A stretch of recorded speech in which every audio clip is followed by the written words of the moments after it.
Tina, this has to be tough for the victims' families to hear. It is, Marnie. Federal investigators blame the deadly accident on a culture of complacency at Tesoro and a lack of safety. And now they're asking the company to do more to ensure that this doesn't happen again.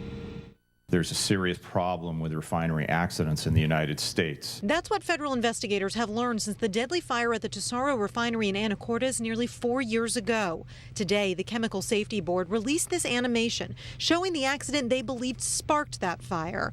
Investigators say the plant relied on weak steel in the heat exchangers used to purify oil. Cracks developed, which led to leaks. The whole incident could have been avoided.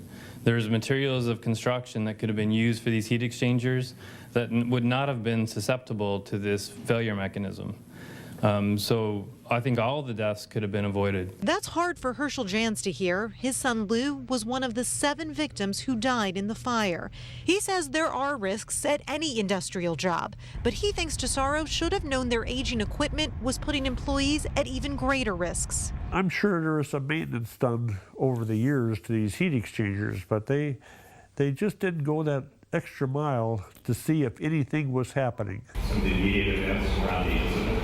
Jans attended a public meeting in Anacortes tonight, but he says he doesn't want to dwell on what went wrong 4 years ago.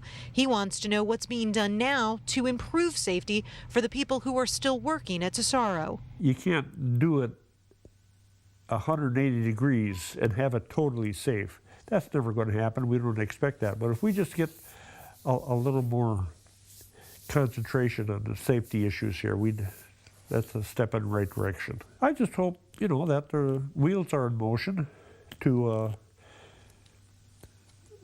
keep families from going through what we went through.